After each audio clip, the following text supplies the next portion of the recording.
अस्सलाम वालेकुम नाजरीन, सेहतमंद रमजान के नए एपिसोड के साथ आप सब लोगों को खुशामदेद और मैं हूं डॉक्टर सलमान फिरोज। नाजरीन, ब्लड प्रेशर और शुगर के मरीज अपनी अफ्तार के अंदर कौन कौन सी रवायती गलतियां करते हैं जो कि उन्हें नहीं करनी चाहिए, और आप लोगों के लिए और आइडियल तमाम पब्लिक के लिए क्या सही तरीकाकार होना चाहिए अफ्तार का। इस हवाले से आज के इस एपिसोड में हमने दावत दी है डॉक्टर शहजाद बसरा साहब को, जो हेल्दी लाइफस्टाइल में एक्सपर्ट हैं, और हमारे साथ मौजूद होंगे डाइटिशियन जैन, जो कि आप लोगों की तरफ से पूछे गए मुख्तलिफ सवालात के हवाले से कि अफ्तार क्या होनी चाहिए, क्या खाना चाहिए, क्या नहीं खाना चाहिए, उसके बारे में डिस्कस करेंगे। साथ ही साथ इस एपिसोड में आप लोगों के लिए है, खास तौर पे खवातीन के लिए है, कि खवातीन के लिए एक्सरसाइज रूटीन है जो कि उनकी ओवरऑल फिटनेस और हेल्थ को बेहतर रखेगी। तो इस एपिसोड को अंत तक लाजमी देखिएगा और अपने फ्रेंड्स एंड फैमिली तक लाजमी शेयर कीजिएगा।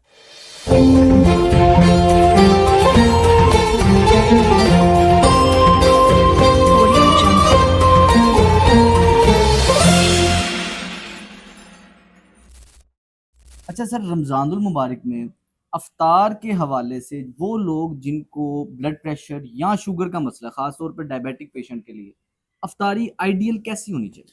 देखें, अगर तो शुगर नहीं है, सिर्फ ब्लड प्रेशर है ना, तो उनके लिए तो आइडियल ये है कि वो ABC यानी कि एप्पल, बीट और कैरेट, इसके जूस थोड़ा डाइल्यूट करके वो पिए। ये ब्लड प्रेशर को कम करेगा अफ्तार में अगर तो उन्हें शुगर नहीं है। या खाली बीट का यानी चुकंदर का और खीरे का जूस निकाल के पी लें। अल्लाह ताला ने इसमें नाइट्रिक ऑक्साइड बढ़ाने की बहुत सलाहियत रखी है। आपकी वेजिडाइजेशन होगी और आपका ब्लड प्रेशर नीचे आ जाएगा, अगर तो उन्हें शुगर नहीं है। लेकिन अगर शुगर है तो फिर वो खीरे का और उसमें थोड़ा सा गाजर का मिला के और बहुत थोड़ी चुकंदर, यानी बड़ी थोड़ी सी क्वांटिटी, फिर उसका पी सकते हैं। लेकिन बेहतर ये है कि जो शुगर का मरीज है वो सिर्फ पानी के साथ रोजा अफ्तार करे, 1 से 2 खजूर नॉर्मल साइज की खा ले। अब यहाँ अंबर साइज की इतनी खजूरें आती हैं, अब वो कहे कि मैं ये 2-3 खा लेनी है, तो वो उसके लिए शुगर लेवल ज्यादा हो जाएगा। और फिर वो कहेंगे जी नबीज सुन्नत थी, अल्लाह के नबी सल्लल्लाहु अलैहि वसल्लम को बिल्कुल ना फैटी लिवर था ना डायबिटीज थी, इसलिए उनके लिए ठीक है। जो सेहतमंद लोग जो है ना, वो नबीज भी पी सकते हैं, वो और ड्रिंक भी ले सकते हैं, लेकिन चीनी वाला कोई भी नहीं ले सकता। तो शुगर का मरीज बेहतर है नींबू पानी पी ले, या बहुत डाइल्यूट वाला ABC वाला पी ले, या खाली पानी पिए तो उसकी मेहरबानी है। और सर, ये जो हम पकोड़े खाते हैं, उसके बाद दही भल्ले, ये काफी ज्यादा चीजें हमारे जो लघवियात से भरी होती है हमारा दस्तरखान, ये क्या शुगर वाले मरीज क्या चीज सेलेक्ट कर सकते हैं? अब किसी को शुगर है, वो क्या उसके अफ्तारी के अंदर उसके पास जो चॉइसेस हैं, उसे किस तरह पता चले वो क्या खाए क्या ना खाए रोटी सफेद आटे की, अफ्तार एक, में? हाँ जी, सफेद आटे की रोटी से कहीं बेहतर है चना चाट, उससे कहीं बेहतर है पकौड़ा, और उससे कहीं बेहतर है घर में बनाए हुए दही भल्ले। वाह। अब चना चाट की बात करें तो चना चाट में जो कार्बोहाइड्रेट्स हैं वो ऐसे कार्बोहाइड्रेट जो कॉम्प्लेक्स हैं। दूसरा, इसके साथ प्रोटीन का अच्छा सोर्स है। अब चना चाट के अंदर सब्जियां शामिल हो तो चना चाट ही नहीं होती। अब सब्जियां शामिल कर रहे हैं, फाइबर है, लो कार्बोहाइड्रेट है। पूरे मील के अगर आप कार्बोहाइड्रेट निकालें तो तकरीबन एक रोटी से कम अगर आप एक प्याली चना चाट खाते हैं। अब चना चाट रिकमेंड की है, इसकी अगर आपको अफादियत बताई है, इसका हरगिज ये मतलब नहीं है कि आप बड़े बड़े बाउल भर के खाएं, बल्कि हम एक कटोरी की बात कर रहे हैं। एक कटोरी का जो पोर्शन साइज है इफ्तार के अंदर अगर आप खाते हैं तो ये आपके लिए हेल्दी भी है, ग़िज़ाइयत के पॉइंट ऑफ व्यू से भी, और शुगर के मरीजों के लिए बहुत मुफीद है। और जो है पकौड़ा, आप अगर जेहन में ये आता है कि गली की नुक्कड़ के अंदर जो उसने पुराना घी के अंदर और उसने वनस्पति घी के अंदर, वो भी पाम ऑयल का बहतरीन जो है ना, उसके अंदर जो मकई के आटा का मिक्स करके बेसन के साथ गंदी सब्जियों के साथ उसने डीप फ्राई करके बनाया, वो पकौड़ा हरगिज नहीं।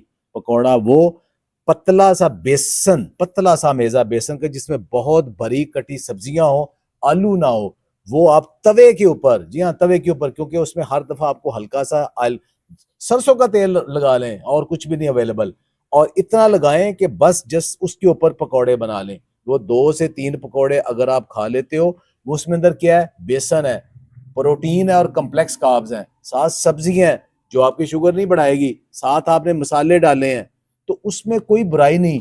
ऑयल आपने बहुत कम यूज किया है तो उसमें कतन कोई बुराई नहीं। लेकिन डीप फ्राई वाला पकौड़ा या एयर फ्राई वाला पकौड़ा भी आम शुगर का मरीज बिल्कुल नहीं खा सकता। यानी कि पकोड़ा आपने कहा है कि तवे पे फ्राई करके खाए, खजूर खा सकता है और पानी पी सकता है, बिल्कुल। इसके अलावा दूध सोडा। देखें, दूध अगर तो खालिस है, 100% खालिस है, अल्लाह ताला ने जब आपको दिया है तब पी लें, जितने आपकी बॉडी हजम करती है, कोई मजायका नहीं है। लेकिन अगर आपको 300% यकीन है कि दूध आपका ठीक नहीं है, तो उसको किसी वक्त भी पीना स्वाय अपने आप को बीमारियों को दावत देने वाली बात और कुछ भी नहीं।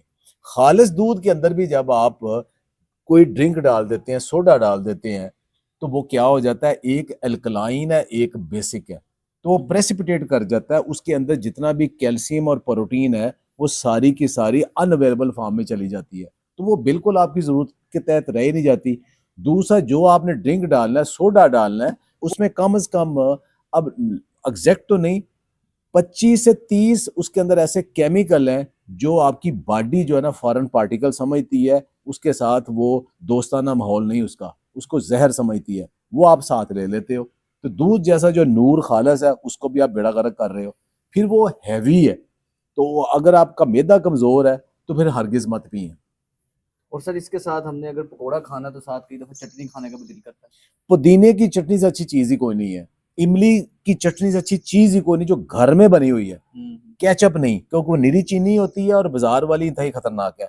सिंपल पुदीना, अनारदाना, धनिया, इसकी चटनी बनाएं, ये एंटीऑक्सीडेंट्स है, एंटी इन्फ्लेमेटरी है और आपके हाजमे के लिए भी ये ठीक है। उसके साथ पकौड़ा खाएं, क्यों नहीं खाना। फ्रूट चाट खा सकते हैं। हम बात करें ना अगर शुगर के मरीज की, तो उसको एक फ्रूट, अपनी मुट्ठी के साइज का कोई एक फ्रूट, वो एक फ्रूट खा सकता है। और अगर आपने उसने डिफरेंट फ्रूट काटने हैं तो उसकी क्वांटिटी भी छोटी प्याली से ज्यादा नहीं होनी चाहिए, लेकिन उसके ऊपर कुछ ना डाले, खाली ले। जो फ्रूट चाट का कंसेप्ट है ना कि बड़े बड़े प्याले है, उसका ढेर सारी चीनी डाल के और मसाला डाल के बनानी है, तो वो फ्रूट के अंदर भी चीनी है, तो आपके सारा दिन जो है ना वो आपका अगर भूखा रहा है, उसके बाद यक लख्त आप इतनी ज्यादा चीनी शरबत की शक्ल में या फ्रूट चाट की शक्ल में ले लेते हो, तो आपकी बॉडी तो पागल हो जाएगी, इतने ज्यादा शुगर लेके इतने ज्यादा स्पाइक कर जाएगी। अच्छा सर, अफ्तार हमने कर लिया इन चीज़ों से, इसके बाद हम नमाज पढ़ के आए हैं। अब नमाज पढ़ने के फौरन बाद ही रोटी खानी है, कुछ दिन का वक्फा डालें, क्या उसमें क्या चॉइस होनी चाहिए? कुछ लोग ऐसे होते हैं कि जो ये समझते हैं कि मैंने देखे हैं, मेरी फैमिली में भी ऐसे हैं कि जो डायरेक्ट अफ्तारी के टाइम भी रोटी खा लेते हैं, वो अपने आप को थोड़ा सा ना, अपने मैदे को, सिस्टम को जरा बोझ देते हैं। अच्छा। आइडियल ये है कि आप एक आध खजूर से अगर कोई तवा पकौड़ा बनाया है वो एक आध लेके पानी पी के अफ्तार कर लें, उसके बाद आप नमाज पढ़ने जाएं। नमाज के बाद फिर आप वापस आएं और थोड़ी चहलकदमी भी हो जाएगा, थोड़ा टाइम भी हो जाएगा। उसके बाद फिर आप अगर शुगर के मरीज हैं तो जो लो शुगर आटे की रोटी, जो घर में सालन बना है, उसके साथ एक नॉर्मल सी रोटी खाएं। अल्लाह ना खैर सलाम। घरेलू खवातीन अक्सर औकात कामकाज करते वक्त अपने जिस्म में कमजोरी, थकावट या नकाहत वगैरह महसूस करती हैं। तो ये जो एनर्जी लेवल रमजान में अक्सर कम हो जाता है, इसको किस तरह से फौरन से रिचार्ज किया जाए, बड़ी ही आसान एक्सरसाइज है। कुछ सेकंड्स लगेंगे और आप देखेंगे कि आपका मूड फ्रेश हो जाएगा और आपके मसल्स में एनर्जी आ जाएगी। आपने क्या करना है, हाथों से इस तरह पंजे बनाने हैं, एक हाथ ऊपर एक हाथ नीचे, ये इस पोजीशन में आपने 10 सेकंड के लिए करना है। ये इस तरह आप हाथ हिलाएंगे। इसके बाद जैसे 10 सेकंड हो गए, आपने क्या करना है, कंधों को इस पोजीशन में पीछे की तरफ 10 सेकंड के लिए हिलाना है, पंजे बना के रखने हैं। ऐसे आपने 10 सेकंड के लिए कंधों को पीछे की तरफ हिलाना है। जब ये हो जाएगा, पंजे बना के रखने हैं, अब आपने हाथ ऐसे रखने हैं और गर्दन को पूरा दाएं बाएं करें, पूरा पूरा 10 सेकंड तक ये करके पूरा ऊपर नीचे। ये करने के बाद आपने क्या करना है, उंगलियों में उंगलियां डालनी है, हाथ इस तरह कोनियां सीधी करनी है और ऊपर देखने की कोशिश करनी है। ये नाज़रीन कुल मिला के 1 मिनट भी नहीं लगेगा और आप देखेंगे कि फौरी तौर पे आप एक्टिव, एनर्जाइज्ड हो जाएंगे। इस टिप को अपने रूटीन में लाजमी ऐड कीजिएगा। तो ये था नाज़रीन आज का एपिसोड। उम्मीद करता हूँ ये आपके लिए फायदेमंद रहा होगा। इसे अपने फ्रेंड्स एंड फैमिली तक लाजमी शेयर कीजिएगा और अगर आपको कोई सवाल है, कुछ सजेशन है तो उसे कमेंट सेक्शन में लाजमी दीजिएगा। अपना खूब सारा ख्याल रखिएगा। अस्सलाम वालेकुम।